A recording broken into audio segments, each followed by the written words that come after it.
All right, I'm testing out the speaker in my headphones. No, the microphone. You know, I've been using this new microphone that I got. It's pretty handy. But I gotta clip it on my shirt every time. Sometimes I just don't feel like it. So I was thinking, if these headphones work just as well, why not use these? Alright, so I just had a pretty good day at work. I had to work on the weekend.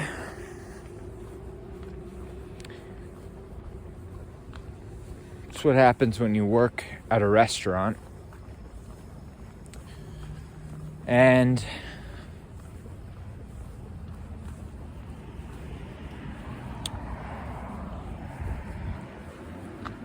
I was kind of left in charge. I was the most senior person there, which is fine. When I used to work at the hotel in Toronto, the Thompson Hotel, which there's no longer a Thompson Hotel anymore. I believe it's called One Hotel now. Got bought by some famous hotel owner guy. And when I used to work there, I was also a waiter. I would do both tables in the diner, the infamous Thompson Diner, and I would deliver room service orders, which was very interesting because it was auto tip. So just got tipped same amount every time, so nobody could be a cheapskate. That was pretty nice.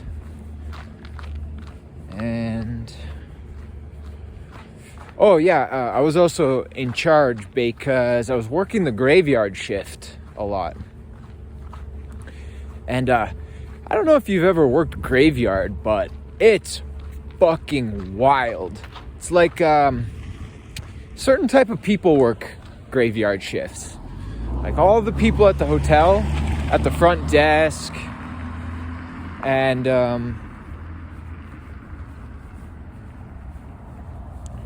even like the housekeepers and all of the staff that was there overnight.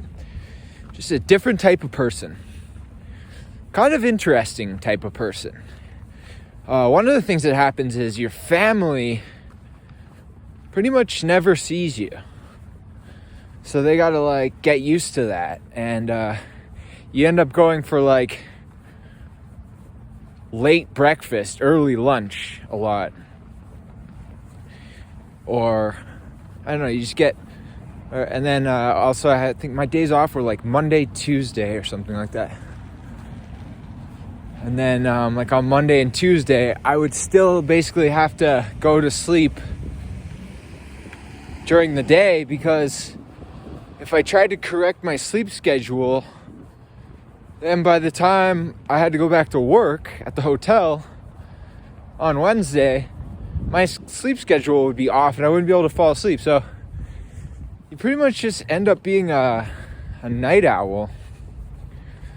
And one of my favorite things about it actually was I used to walk home. I could have taken the subway, but usually in the morning I would just walk all the way home through... Toronto has an underground mall and like tunnel system. And I would walk pretty far, but the whole walk was all underground. So it was really interesting. I would walk by all the stores and I would get breakfast sometimes at one of the mall breakfast places, and everyone there would be like going to work with their suits and ties on. And I would be eating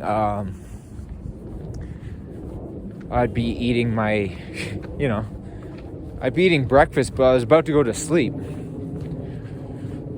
So that was pretty interesting. I was also smoking weed, and smoking a lot of weed, actually. I used to smoke before work, sometimes once in a while at work, and sometimes when I got home from work. 3 times a day, that's too much.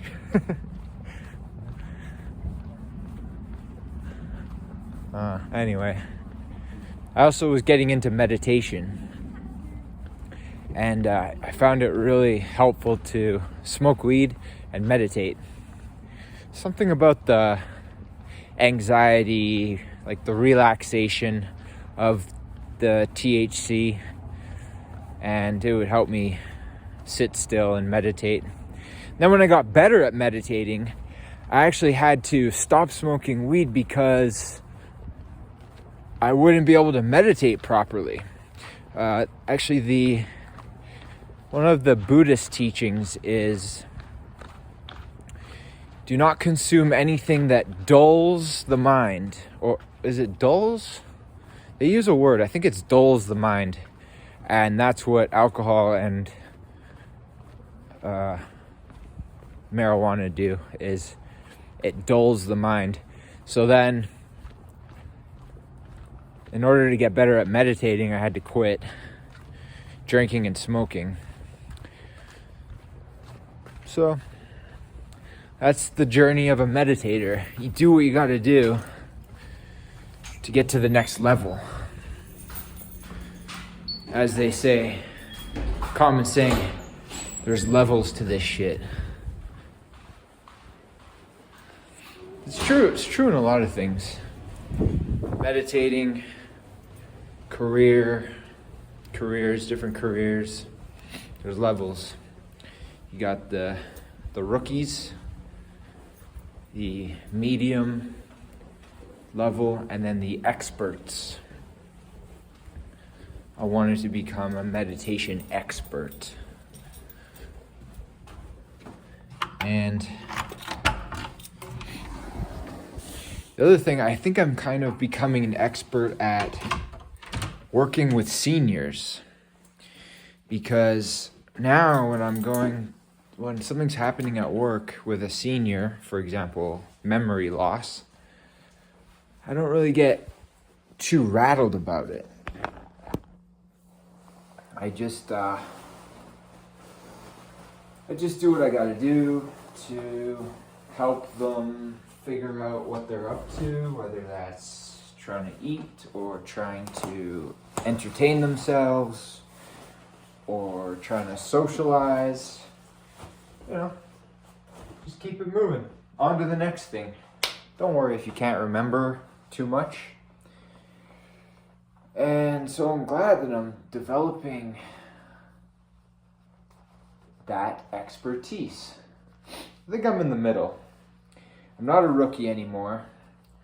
When I first started with the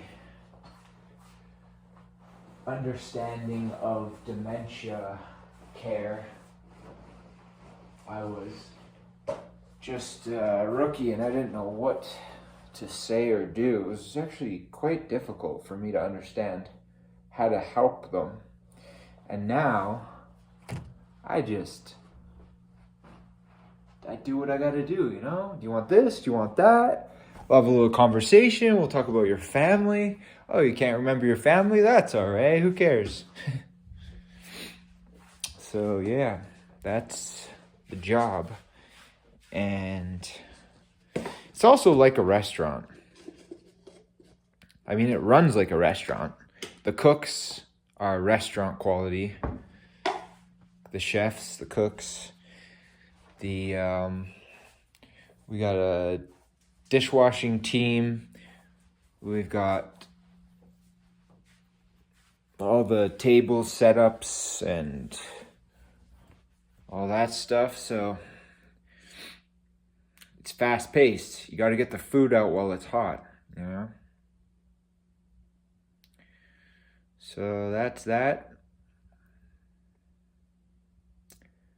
My high school classmates are planning our 25th year reunion, 25-year high school reunion.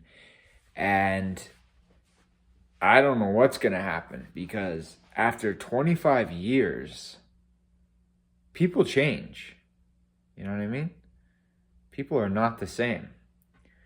So that'll be interesting to see what people are like after 25 years. I'll keep you posted. Peace.